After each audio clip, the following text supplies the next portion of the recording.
আজ আপনাকে একটা গল্প শোনাচ্ছি। একদিন এক ব্যক্তি নিজের দ্বারে লিখে দিলেন, আজ আমি ভীষণ দুঃখী, আজ আমার সাথে কেউ দেখা করতে আসবেন না।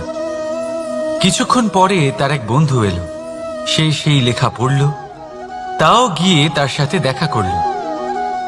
সে বলল, আমি লেখাপড়া জানি না, কিন্তু আমার বন্ধুর মনের এই বেদনা, এটা আমাকে সবসময় ডাক দেয়। এরাই হলো আসল বন্ধু। কোনো কারণে আপনি যদি দুঃখ পান, কোনো সমস্যার সমাধান না বের করতে পারেন, এই সংসার থেকে আলাদা হয়ে যেতে চান, তাও এই বন্ধু আপনার সাথেই থাকবে।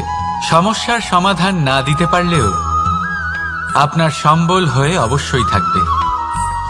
হয়তো আপনার দুঃখ কম করতে পারবে না, কিন্তু আশার আলো অবশ্যই দেখাবে। যখন আপনি সংসারের থেকে আলাদা হয়ে যান, তখনও আপনার সাথে যুক্ত থাকে আপনার এই বন্ধু, আসল বন্ধু। এবারে আমরা মানুষেরা বড়ই বিচিত্র। তারা সব সময় যে কোনো জিনিসের মাহাত্ম্য দুবার বুঝতে পারে। এক, তা পাওয়ার আগে। দুই, তা হারাবার পরে। এবারে ঠিক এরকমই আমাদের বন্ধুরাও হয়। যদি আজ আপনার বন্ধুরা আপনার সাথে থাকে, তাদের প্রতি কৃতজ্ঞ থাকুন, তাদের প্রসন্ন রাখুন, তাদের মাহাত্ম্য বুঝুন। কারণ একবার আপনি এদের হারালে, অনুতাপ করলেও আর এদের ফেরত পাবেন না। তাই ভালোবাসুন, বন্ধুত্ব বজায় রাখুন, আর আমার সাথে প্রসন্ন হয়ে বলুন, রাধা রাধা। আমাদের মধ্যে বহু মানুষ মাঝে মাঝে নিজেকে অকর্মণ্য মনে করি। ভেবে নিই যে এত চেষ্টা করার পরেও কিছুই পেলাম না, আর হয়তো পরেও কিছুই পাব না। আর সেই জন্য নিজের জীবনের সমস্ত বোঝা অন্য কারোর কাঁধে চাপিয়ে দিই, নিজের ওপরে বিশ্বাস হারিয়ে ফেলি। কেন বুঝতে পারেন না এই কথাটা? যে যতক্ষণ না পায়ে কোনো কাঁটা ফুটবে, ব্যক্তি কি করে বুঝতে পারবে যে এরপর থেকে নিচে তাকিয়ে চলতে হবে? সূর্যকে নিজে জ্বলতে হয় যাতে বাকিদের প্রকাশ দিতে পারে সে। রাতের অন্ধকারের সাথে লড়াই করার জন্য চন্দ্রিমাকে আকাশে একা উজ্জ্বল হতে হয়। নদী নিজের যাত্রা কি করে করে, নিজের পথ কি করে নির্মাণ করে? সে পাথরের সাথে লড়াই করে তা বানায়। যদি স্বয়ং আপনি নিজের সাহায্য করতে অক্ষম হন, তাহলে নিশ্চিতভাবে আপনার এই জীবন ব্যর্থ হয়ে যাবে। তাই মনে রাখবেন, এই সংসারে নিজের জীবনের ভার নিজের কাঁধেই বহন করতে হয়। অন্যের কাঁধের ওপর শুধুমাত্র পরলোক যাত্রা হয়। সেই জন্য এই সংসারে জীবিত সেই যে আত্মনির্ভর।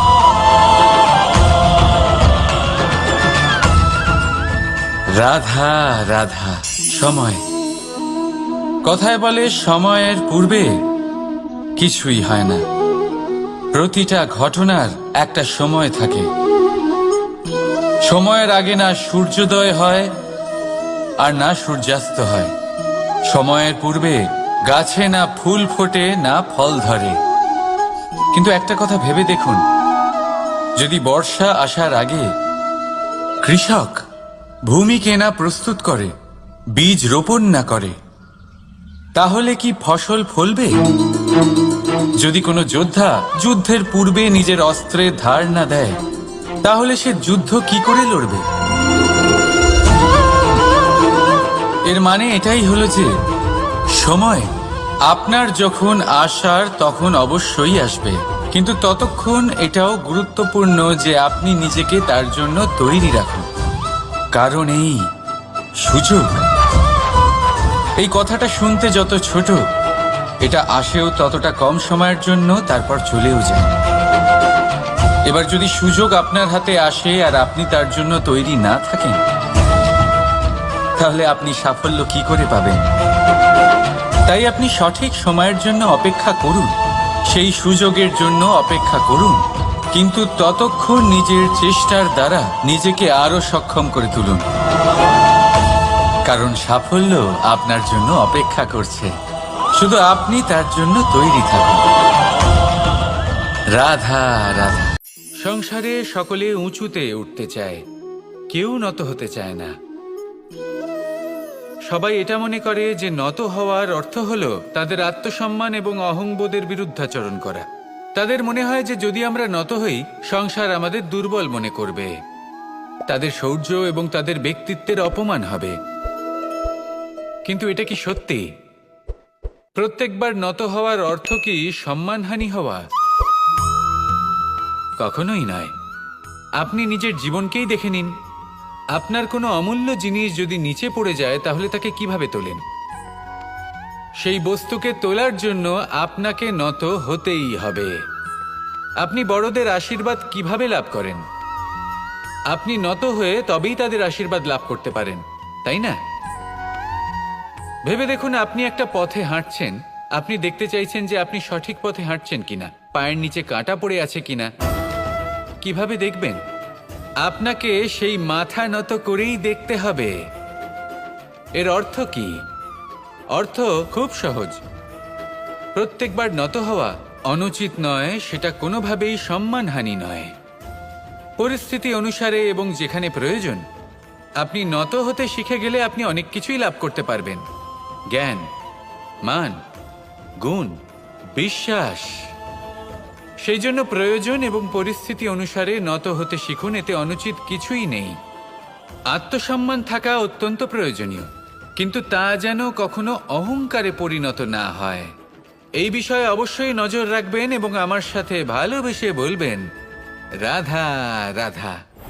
বিন্দু বিন্দু জলেই সাগর নির্মাণ হয়। এবার এই কথা আমরা সকলে জানি। আপনি কি এই কথাটা জানেন যে ছোট ছোট সুখের দ্বারাই বড় সুখ লাভ করা যায়? একজন বাবাকে দেখুন, সন্তানের জন্ম থেকে তার যুবক হওয়া পর্যন্ত তার সাথে ছোট ছোট সুখ যাপন করেন।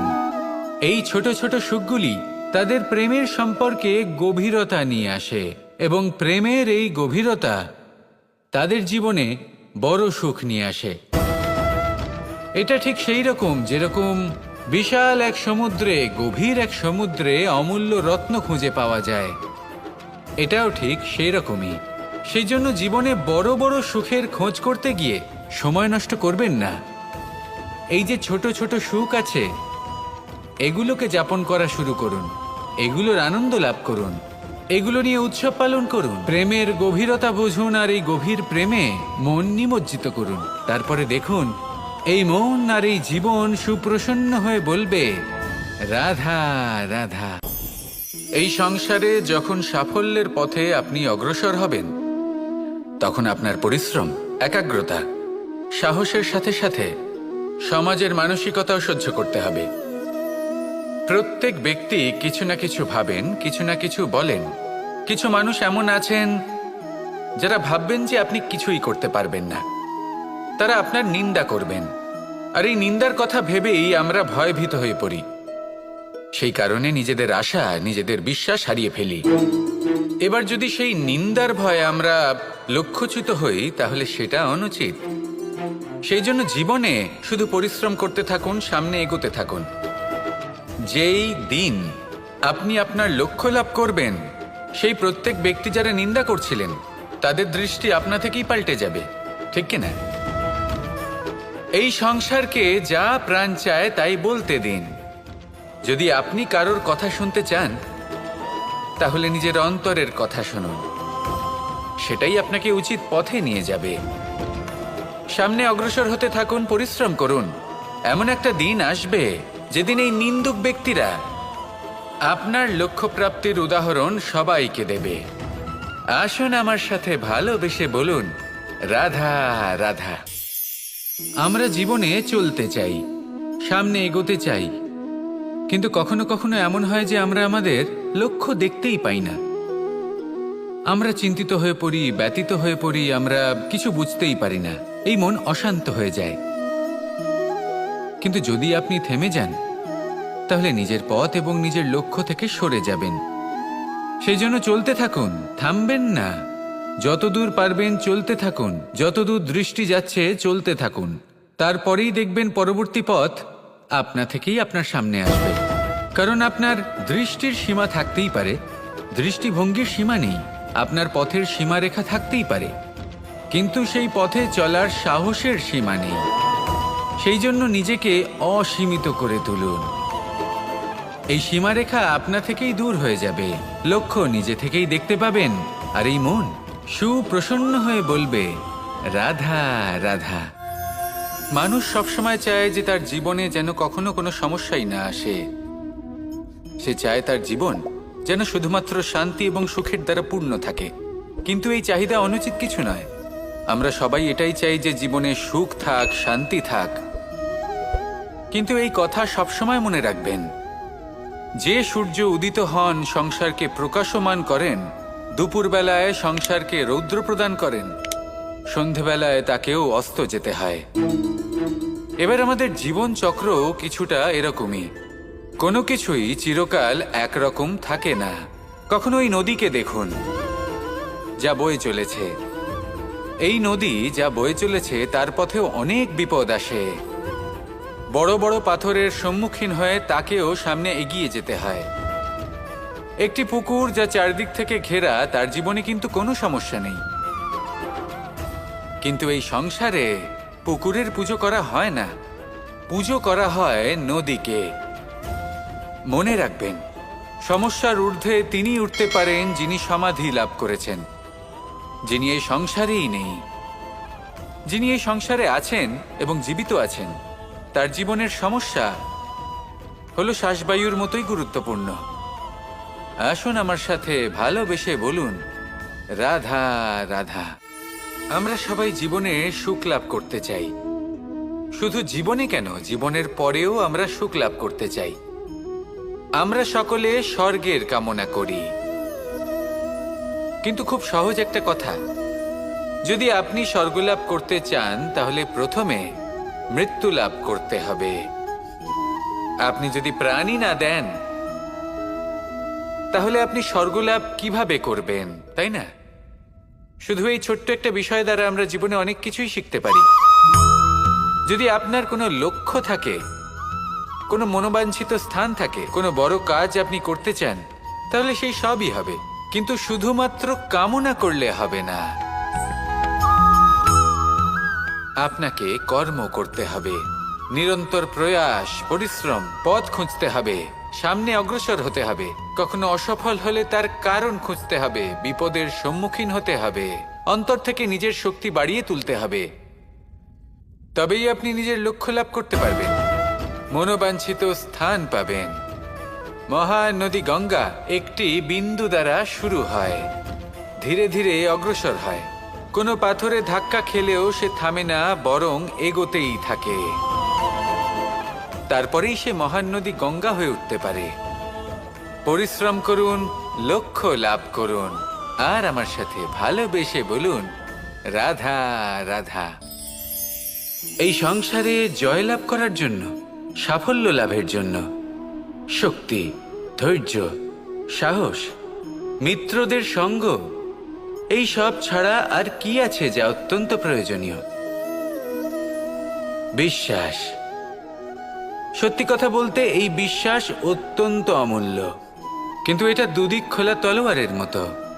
এটা আপনাকে বলশালীও করে তুলতে পারে, শক্তিশালীও করে তুলতে পারে, আবার দুর্বলও করে তুলতে পারে। কিভাবে? যদি আপনি শুধুমাত্র অন্যের উপরে বিশ্বাস করেন যে ওনারা সবাই আমাকে সামলে নেবেন, আপনার বিশ্বাস শুধুমাত্র অন্যের ওপর, আর সেই বিশ্বাসের ভিত্তিতে আপনি কর্ম করেন, তাহলে আপনি দুর্বলই হয়ে উঠবেন। কিন্তু এই বিশ্বাস যদি আপনি নিজের ওপর রাখেন যে যাই হয়ে যাক না কেন, আমি নিজেকে ঠিক সামলে নেব, আমি আমার পথ বানিয়ে নেব, সব বিপদের সম্মুখীন আমি নিজে হব এবং জীবনে সামনে এগোতে থাকব, তাহলে এই বিশ্বাস আপনাকে বলশালী করবে। এবার সিদ্ধান্ত আপনার যে আপনি কি চান। এই বিশ্বাস আপনাকে বলশালী করবে নাকি দুর্বল, ভেবে দেখুন, আর আমার সাথে ভালোবেসে বলুন, রাধা রাধা। কথায় আছে যে স্বপ্ন এবং লক্ষ্য হলো একটি মুদ্রারই দুটি দিক। যতক্ষণ না স্বপ্ন দেখছেন ততক্ষণ বুঝবেন কি করে আপনার লক্ষ্য কি। স্বপ্ন দেখে যদি নিজের লক্ষ্য বুঝতে পারেন, সেটা পেতে চান, তবেই সেটা লাভ করতে পারবেন। কিন্তু স্বপ্ন এবং লক্ষ্য এই দুইয়ের মধ্যে একটা ভারসাম্য রয়েছে যেটা বজায় রাখা প্রয়োজনীয়। একে আমরা বলে থাকি পরিশ্রম। দেখুন, যদি আপনি স্বপ্ন দেখতে চান তাহলে পরিশ্রম ত্যাগ করে নিদ্রা লাভ প্রয়োজন। কিন্তু যদি আপনি লক্ষ্য লাভ করতে চান তাহলে আপনাকে নিদ্রা ত্যাগ করে পরিশ্রম করতে হবে।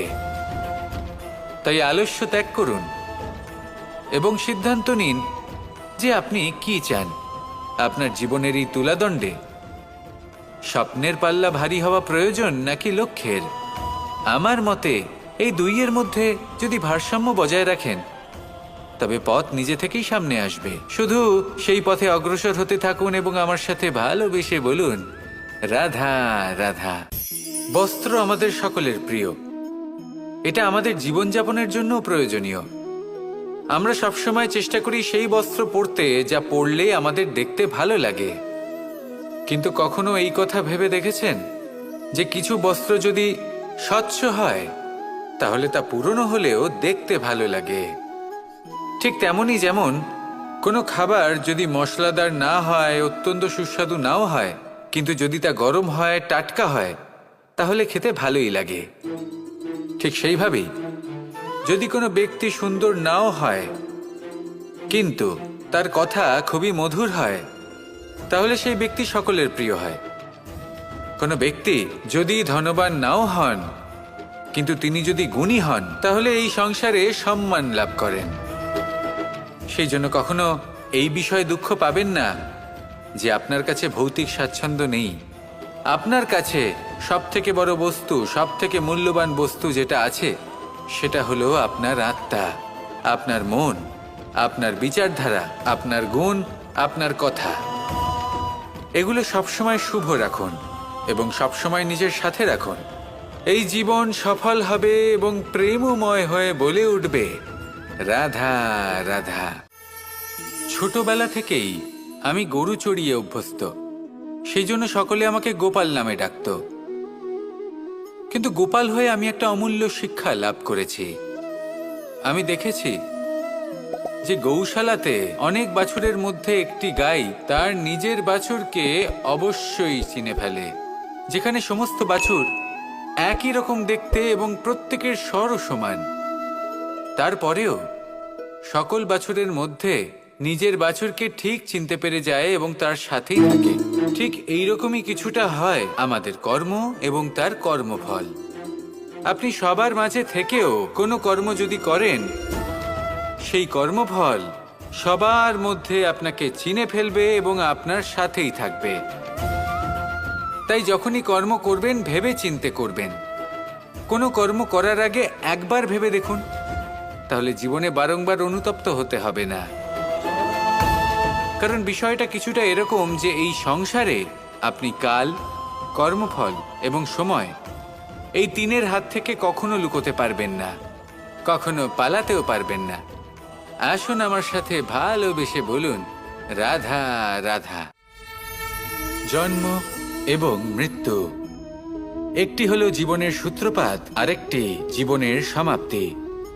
এটা হলো একটি চক্র এবং প্রত্যেক চক্রের মতোই এটাও যেখান থেকে শুরু হয় সেখানে এসেই সমাপ্ত হয়। অর্থাৎ প্রত্যেক ব্যক্তি যারা জন্ম নিয়েছেন তার জন্মের সাথে এটা সুনিশ্চিত হয়ে যায় যে তার মৃত্যু হলো অবশ্যম্ভাবী।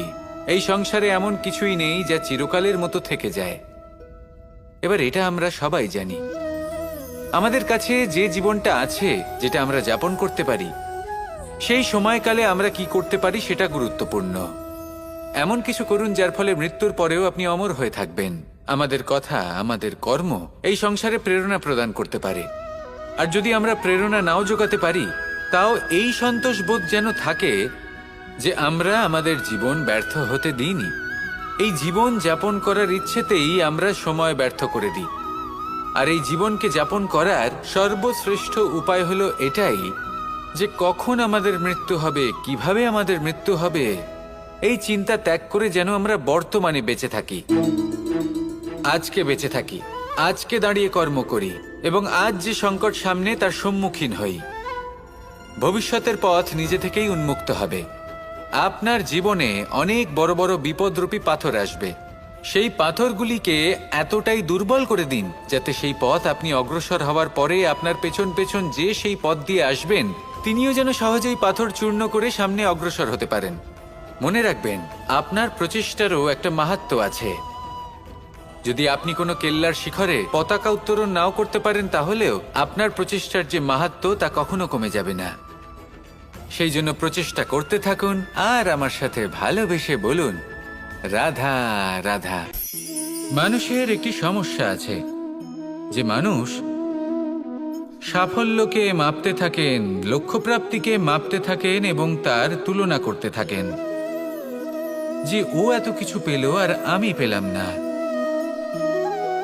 ওর কাছে এত কিছু আছে কিন্তু আমার কাছে নেই। এই তুলনা করার জন্য ওনারা দুঃখী হয়ে পড়েন, নিরাশ হয়ে পড়েন। তাই আমি একটা প্রশ্ন করছি যে এটা কি উচিত? এই সংসারে আপনি কি নিয়ে তুলনা করবেন, যেখানে সূর্যদেব চন্দ্রমা দুজনেই আছেন, দুজনেই হলেন বিশেষ, দুজনেই নিজ নিজ সময়ে উদিত হন। এদের মধ্যে একজন না থাকলে তাহলে আমাদের জীবন কঠিন হয়ে পড়বে। ঠিক সেইভাবেই আপনি যদি একটা বড় রেখা অঙ্কন করেন তাহলে অন্য রেখাটি ছোট হয়ে পড়ে না, সে তেমনই থাকে যেমনটা সে ছিল। আপনার অস্তিত্ব কখনো ছোট বা বড় হতে পারে না, শুধু তুলনা করার জন্য আপনার এটা মনে হতে পারে। যদি আপনি যুদ্ধ করতে চান আপনার তলোয়ারের প্রয়োজন পড়বে। যদি বস্ত্র তৈরি করতে চান এত বড় তলোয়ার দিয়ে কিছুই হবে না, তখন প্রয়োজন পড়বে একটা ছোট্ট সূচের। তাই তুলনা করবেন না, না নিজেকে ছোট মনে করবেন না অন্য কাউকে। সবার সাথে সহযোগিতা করুন, আর যদি তুলনা করতেই হয় নিজের সাথে করুন যে কাল আমি কেমন ব্যক্তি ছিলাম, আজ কি তার থেকে শ্রেষ্ঠ হয়ে উঠতে পেরেছি। ভেবে দেখুন ভবিষ্যতে গিয়ে আপনি কতটা শ্রেষ্ঠ ব্যক্তি হতে পারেন। আসুন আমার সাথে ভালোবেসে বলুন, রাধা রাধা। মানুষ বলে থাকেন যে জীবনে সময়ের পূর্বে এবং ভাগ্যের থেকে বেশি কিছুই পাওয়া যায় না। এটা যার যার নিজের বক্তব্য। আমি বলবো এই সময় আসলে কি? এই সময় হলো যাতে যুগ যুগান্তর নিহিত আছে, যার মধ্যে দিন আছে, মাস আছে, বছর আছে, ঠিক কিনা? বাস্তবে আপনার কাছে সময় কতটা আছে যা আপনি সদ্ব্যবহার করতে পারেন? তখন থেকে আছে যখন থেকে আপনি নিজেকে বুঝতে শুরু করেন। ততক্ষণ আছে যতক্ষণ না আপনি এই সংসার ছেড়ে চলে যাচ্ছেন। শুধু এটুকু সময় আছে আপনার কাছে। আর যদি ভাগ্যের কথা বলা হয় তাহলে ভাগ্য হলো সেই পরিস্থিতি যখন মানুষ নিজেকে সময়ের হাতে সমর্পণ করে দেন, তাকে ভাগ্য বলে। অর্থাৎ আপনি জীবনে পরিশ্রম করেছেন, বিপদের সম্মুখীন হয়েছেন, সামনে এগিয়ে গেছেন, কোথাও পৌঁছে গেছেন, এবং তখন আপনার মনে হলো যে ব্যাস এখানেই থেমে যাওয়া উচিত। তাহলে সেটাই হবে আপনার ভাগ্য। যদি ভাগ্যের কথা বলা হয় তাহলে বলবো সত্যবানের ভাগ্যে মৃত্যু লেখা ছিল, কিন্তু সাবিত্রীর কর্ম তাকে পুনর্জীবিত করে তুলেছিল। অর্থাৎ এই ভাগ্য বদল করা সম্ভব কর্ম এবং পরিশ্রমের দ্বারা। ভেবে দেখুন, রাবণ মাতা সীতাকে হরণ করেছিল। যদি শ্রীরাম সেটাকে ভাগ্য বলে মেনে নিতেন তাহলে কখনো ভাগ্য বিধাতা হয়ে উঠতে পারতেন না। ভাগ্য হলো একটা বাঁধন যেটাকে ভেঙে ফেলা খুব প্রয়োজনীয়। নিজের লক্ষ্যের কাছে পৌঁছতে হবে। হতেই পারে এই লক্ষ্য হলো পরমাত্মার কাছে পৌঁছে যাওয়া। আপনি যদি পরমাত্মার কাছে পৌঁছতে নাও পারেন তাও সেই পথে কিছুটা অগ্রসর হতে পারছেন, তাই না? তাহলে ভাগ্যের এই বাঁধন ভেঙে ফেলুন, নিজের কর্মের দ্বারা নিজের প্রারব্ধ গড়ে তুলুন এবং আমার সাথে ভালোবেসে বলুন, রাধা রাধা। এই সংসারে নির্মাণের বিষয়ে জ্ঞান লাভ করার পূর্বে ধ্বংসের বিজ্ঞান বুঝে নেওয়াও খুব প্রয়োজনীয়। যখনই আমরা ব্যায়াম করি তখন কি হয়? আমাদের পুরনো মাংসপেশি নষ্ট হয়ে যায় এবং সেই মাংসপেশির স্থানে আমরা নতুন মাংসপেশির নির্মাণ করে থাকি। যেমন একটা নতুন ইমারত গড়ে তোলবার পূর্বে পুরাতন ইমারতকে ভঙ্গ করে দিতে হয়, তবেই তো সেই স্থান সজীব হবে, ঠিক কিনা? এবারে জ্ঞান এবং বিজ্ঞান ছাড়াও এমন কিছু আছে যা কিনা অত্যন্ত গুরুত্বপূর্ণ। তা হলো সীমা পার করে যাওয়া। এই যে সীমা, এই যে নিয়ম, তা মানুষের জন্যই বানানো, তাকে নিয়ন্ত্রণ করার জন্য তৈরি করা হয়েছে। এমন অনেক সীমা, এমন অনেক নিয়ম মানুষের জন্য অত্যন্ত মঙ্গলকারী। কিন্তু কিছু এমন সীমা আছে, কিছু এমন নিয়ম আছে যা মানুষের লঙ্ঘন করে যাওয়া অতি আবশ্যক। যতক্ষণ না এই সীমা লঙ্ঘন করছেন, নিজের নতুন অস্তিত্বকে খুঁজেই পাবেন না, সেই স্থানে পৌঁছতেই পারবেন না যেখানে সংসার তাকে চিরস্মরণীয় করে রাখবে। সেই জন্য জীবনে যাই করবেন, সীমা অতিক্রম করে যান। যদি পরিশ্রম করেন তাহলে সীমা অতিক্রম করে পরিশ্রম করুন। যদি লক্ষ্যের দিকে অগ্রসর হন তাহলে সীমা অতিক্রম করে অগ্রসর হন। কোনো সীমারেখা যাতে না থাকে, সেই সর্বোচ্চ স্থান দেখুন এবং অগ্রসর হন। এই সংসারে অগ্রসর হওয়ার জন্য এই সীমারেখা বুঝে নেওয়া এবং তা অতিক্রম করার জ্ঞান লাভ করা প্রয়োজনীয়। আসুন আমার সাথে ভালোবেসে বলুন, রাধা রাধা। আমরা সবাই এই সংসারে সূর্যের মতো হয়ে উঠতে চাই, সূর্যের মতো তেজস্বী, প্রকাশময়, যশস্বী। সূর্যের মধ্যে এতটাই তেজ থাকে যে সবাই তার সামনে নত হয়ে থাকে। সেই কারণেই সূর্যকে যশদানের গ্রহ বলা হয়। আমরা সবাই সূর্যের মতো উজ্জ্বল হতে চাই, কিন্তু তার জন্য সূর্যকে প্রত্যেক দিন জ্বলতে হয় এই সংসারে শুভ ভাব, পবিত্রতা নিয়ে আসার জন্য, প্রকাশ ছড়িয়ে দেওয়ার জন্য। সূর্যকে প্রত্যেক দিন অস্তও যেতে হয়, আবার উদিতও হতে হয়, প্রত্যেক দিন জ্বলতে হয়। সূর্য একদিনের জন্য অবকাশ লাভ করেন না। আর যদি অবকাশ পেতেন তাহলে সূর্যকে আর সূর্য বলা হতো না, তাই না? সেই জন্য আপনি যদি সূর্যের মতো হয়ে উঠতে চান, সেই রকম উজ্জ্বল হতে চান, তেজস্বী হতে চান, তাহলে সূর্যের মতো জ্বলতে হবে, অর্থাৎ অগাধ পরিশ্রম করতে হবে। আসুন আমার সাথে ভালোবেসে বলুন, রাধা রাধা। যদি আমি স্থির করি, যদি নিশ্চিত করি একটা মূর্তি গড়ে তুলব, আর কিছুক্ষণ সেই কাজটা করে আবার কিছুক্ষণ পরে বন্ধ করে দিই, আবার কিছুক্ষণের জন্য কাজটা করে আবার সেই কাজ বন্ধ করে দিই, আবার কিছুক্ষণের জন্য কাজটা করে বলি ক্লান্ত লাগছে, কিছুক্ষণের জন্য বিশ্রাম নিয়ে নিই, যদি এইভাবে আমি কাজটা করি তাহলে কি এই কাজ উচিত সময় এবং উচিতভাবে সম্পন্ন হবে? কখনোই নয়। শুধু তাই নয়, যে কোনো কাজ যদি পূর্ণ করতে হয়, উচিতভাবে করতে হয়, উচিত সময়ের মধ্যে করতে হয়, তাহলে প্রয়োজন সততার এবং অখণ্ড প্রচেষ্টার। সততা ছাড়া আপনি যে কাজই করুন না কেন, উচিত সময় তা সম্পূর্ণ হবে না, আর মনোবাঞ্ছিত ফল আপনি কখনোই পাবেন না। তাই যে কাজই আরম্ভ করুন না কেন, সততার সাথে এবং অখণ্ড প্রচেষ্টার সাথে করুন। তখনই কর্ম এবং তখনই এই জীবন সফল হবে এবং এই মন প্রসন্ন হয়ে বলবে, রাধা রাধা। জ্ঞান এবং অহংকার, এই দুইয়ের মধ্যে সম্পর্ক কোথায়? সম্পর্ক ঠিক সেরকম যেরকম হাত এবং কাকনের, যেমন চোখ এবং দৃষ্টির সম্পর্ক। এবার আপনি বলবেন, এ আমি কি বলছি? জ্ঞান এবং অহংকারের এমন সম্পর্ক কি করে হতে পারে? দেখুন, যে ব্যক্তি জ্ঞানী, যার কাছে জ্ঞান রয়েছে এবং তিনি জানেন যে তার কাছে জ্ঞান রয়েছে, তার মধ্যে নিজে থেকেই অহংবোধ জাগ্রত হয়।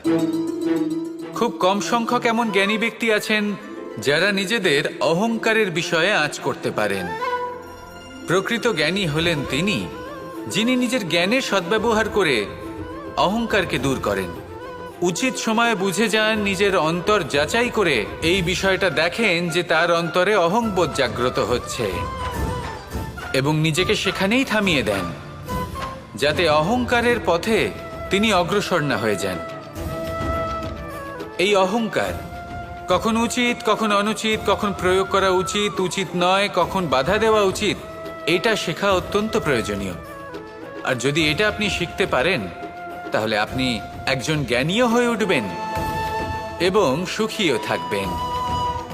তাই মনে রাখবেন, এই জ্ঞান নিয়ে কখনোই অহংকার করবেন না, বরং সবসময় নিজের অহংবোধের বিষয়ে প্রকৃত ধারণা রাখবেন। আসুন আমার সাথে ভালোবেসে বলুন, রাধা রাধা।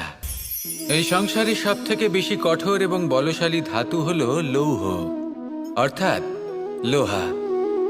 হয়তো সেই জন্যই সকল অস্ত্র, সকল শস্ত্র, সকল বাহন যখনই এদের নির্মাণ হয় তখন সব থেকে বেশি ব্যবহার এই লোহাকে করা হয়। এবার এই লোহার একটা বিশেষ গুণ রয়েছে, সেটা এটাই যে লোহাকে আপনি অন্য কোনো ধাতু দিয়ে কাটতে পারবেন না। লোহা দ্বারাই লোহাকে কাটা সম্ভব। এবার এটা কিভাবে সম্ভব? যে লোহাকে কাটতে হবে তাকে গরম করা হয়, যে লোহা দ্বারা কাটতে হবে সেটাকে ঠান্ডা রাখতে হয়। অর্থাৎ ঠান্ডা লোহা দ্বারা গরম লোহা কাটা হয়। এবার এই যুক্তি, তার প্রয়োগ আমাদের জীবনেও করা যেতে পারে। যদি আপনার কাছে শক্তি থাকে, যদি আপনি বুদ্ধিমান হন, আর যদি আপনার মন স্থির হয়, শান্ত হয়, তাহলে এই সংসারকে আপনি বদলাতে পারবেন। কিন্তু যদি আপনি শক্তিশালী হন, বুদ্ধিমান হন, কিন্তু আপনার মন অস্থির হয়, আপনার মন স্থির না থাকে, কোথায় কোথায় আপনি রেগে যান, তাহলে আপনি কখনোই সংসার বদলাতে পারবেন না। যদি পরিস্থিতিকে নিজের মতো গড়ে নিতে হয়, তাহলে ধৈর্য, সংযম এবং স্থিরতার শীতলতাকে আপন করে নিতে হবে। আসুন আমার সাথে ভালোবেসে বলুন, রাধা রাধা। এই সংসারে সব থেকে বেশি কোমল বস্তু হলো রেশম। এই রেশম এতটাই কোমল হয় যে এর পুরো একটা থান শুধুমাত্র একটা হাতে ধরা সম্ভব। কখনো ভেবে দেখেছেন এই রেশম কিভাবে হয়? একটি কীট তার লালার দ্বারা উৎপন্ন হয়। এই কীট সেই রেশমকে পাক দিতে থাকে, পাক দিতেই থাকে, দিতেই থাকে, আর আস্তে আস্তে তার মধ্যেই জড়িয়ে পড়ে। শেষে ওর এই সুন্দর অমূল্য সৃষ্টি রেশমের এই সুতো, তার নির্মাণ কার্য পূর্ণ হয়। কিন্তু তাতেই ও নিজে বন্দী হয়ে যায়। নিজেরই মায়াজালের এই বন্দী গৃহে নিজেই ফেঁসে যায়। এবার এই সুতোকে ব্যবহারযোগ্য করে তোলার জন্য এই কীটগুলিকে এই কবচের সাথেই ফুটন্ত জলে ফেলে দেওয়া হয়। এই সংসারে যদি আমাদের স্বপ্ন এই সংসারের দুঃখ হরণ করার জন্য, এই সংসারে সুখ বিতরণ করার জন্য হয়, তবেই আমাদের প্রগতি সম্ভব। যদি আমাদের এই স্বপ্ন শুধুই আমাদের এবং আমাদের স্বার্থ সিদ্ধির জন্য হয়, তাহলে এই স্বপ্ন আমাদের অন্ধ করে দেবে, আমাদের অন্ধকারের পথে নিয়ে যাবে, আর আমরাও সেই কীটের মতো হয়ে যাব। নিজেদেরই মায়াজালে আমরা নিজেই ফেঁসে যাব, আর শেষে আমরা যদি কিছু লাভ করি তা হবে একাকিত্ব, অন্ধকারময় মৃত্যু। তাই স্বপ্ন অবশ্যই দেখুন, কিন্তু এমনভাবে স্বপ্ন দেখবেন না যে তার এই বন্দিগৃহে আপনি নিজেই ফেঁসে গেলেন। স্বপ্ন দেখুন পরোপকারের, পরমার্থের, সবাইকে উদ্ধারের, অন্ধকারের নয়। তবেই কল্যাণ হবে, আর তবেই এই হৃদয় প্রসন্ন হয়ে বলবে, রাধা রাধা। নন্দ বাবাও খেলার ছলে খুব বড় বড় শিক্ষা দিতেন। অনেকদিন আগেকার কথা, বাবা আমার জন্য একটা মানচিত্র নিয়ে এলেন। এটা ছিল জম্বু দ্বীপের মানচিত্র। ঠিক যেন একটা ধাঁধা, যা টুকরো টুকরো করে বিভিন্ন দিকে ছড়ানো, যেগুলোকে আমায় জুড়তে হতো। ব্যাস শুধু এটুকুই ছিল আমার কাজ। আমি বারবার প্রচেষ্টা করলাম, কিন্তু বারবার অসফলই রয়ে গেলাম। বাবা এটা দেখলেন এবং হাসলেন। বাবা বললেন, একটা কাজ করো, এই প্রত্যেকটি অংশকে উল্টে রাখো। আমিও উল্টে রাখলাম। তারপরে দেখলাম প্রত্যেক অংশে মানুষের শরীরের কোনো না কোনো অংশ চিহ্নিত। কোথাও হাত আছে, পা আছে, কোথাও মুখ আছে। বাবা বললেন যে এবার এটা জুড়তে চেষ্টা করো। আমিও জুড়ে দিলাম। মানুষের মানচিত্র পূর্ণ হলো।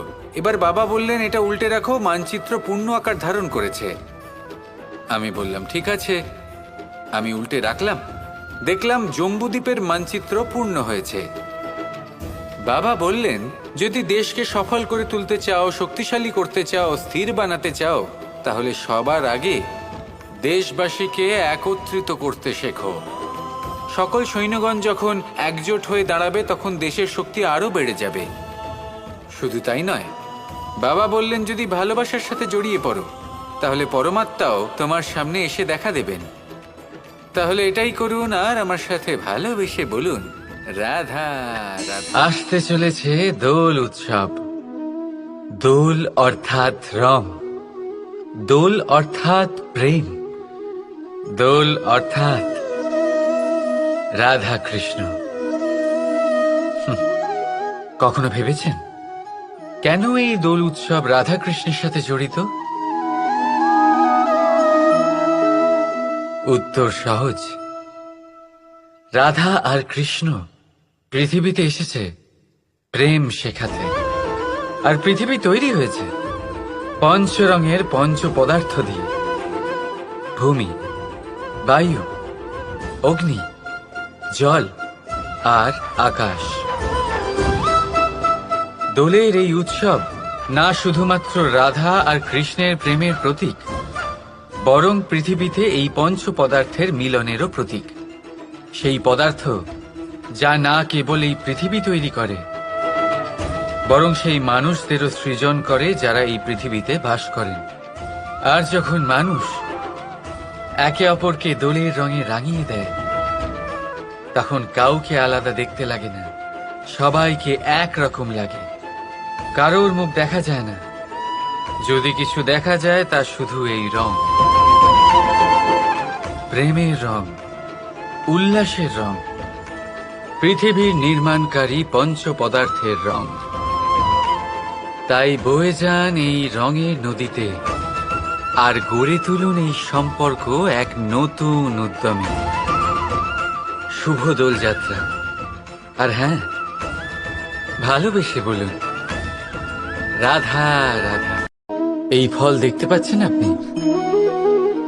সবাই জানে এই ফলের থেকে বেরোনো বীজ একটা নতুন বৃক্ষকে জন্ম দেবে, যে নতুন বৃক্ষ আবার এমন এক ফলের জন্ম দেবে।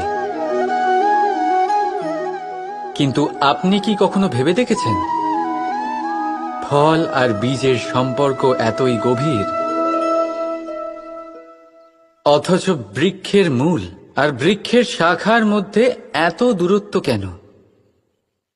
কারণ দূরত্ব অতি আবশ্যক। যদি আপনি কাউকে নিজের কাছে চিরকালের জন্য রাখতে চান, তখন তাদের থেকে দূরত্ব কিছু সময় দরকারি। এই দূরত্বই হলো সেই কারণ যার জন্য আপনি আপনার সঙ্গীর মাহাত্ম্য বুঝতে পারেন। এই দূরত্বের জন্যই আপনি আরো প্রেরণা পান যাতে তাদের সাথে আবার দেখা হয়। আর সেই জন্য মনে রাখবেন, দূরত্ব কখনোই খারাপ নয়। ফলের থেকে বীজের এই দূরত্বই নতুন ফল হওয়ার কারণ হয়ে দাঁড়ায়। প্রেমের আসল পরীক্ষা হয় এই দূরত্ব দিয়েই। তাই দূরত্বের সাথেও প্রেম করুন আর ভালোবেসে বলুন, রাধা রাধা। আকাশ থেকে ঝরে পড়া বৃষ্টির ফোঁটা বড়ই শীতল, মিষ্টি আর পবিত্র হয়, কিন্তু সবার ভাগ্য ভিন্ন ভিন্ন হয়। এবারে দেখুন, যদি কোনো ফোঁটা কলা পাতায় পড়ে তা শিশির হয়ে থেকে যায়, প্রকৃতির সৌন্দর্য বাড়ায়, প্রাণীদের তৃষ্ণা মেটায়। যদি কোনো ফোঁটা ঝিনুকে পড়ে তা মুক্ত হয়ে যায়, আর যদি কোনো ফোঁটা সাপের মুখে পড়ে তাহলে তা বিষ হয়ে যায়। এখানে সবার উৎপত্তি একই, কিন্তু গুণ ভিন্ন ভিন্ন হয়। কেন? কি কারণ এটার? কারণ হলো সংস্পর্শ। সংস্পর্শ বড়ই প্রভাবশালী হয়। চাইলে সে আপনার উত্তরণ ঘটাতে পারে, আবার চাইলে আপনার পতনও ঘটাতে পারে। এবার বৃষ্টির ফোঁটা এটা চয়ন করতে পারে না যে তার সংস্পর্শ কি হবে, তার ভাগ্য কি হবে। কিন্তু আমরা তো মানুষ, আমরা তো আমাদের সঙ্গ বাছতে পারি। তাই ভাবনা চিন্তা করে নিজের সঙ্গ বাছুন। এই চয়ন কিন্তু আপনারই, আর এর পরিণামও আপনাকেই ভোগ করতে হবে। রাধা রাধা।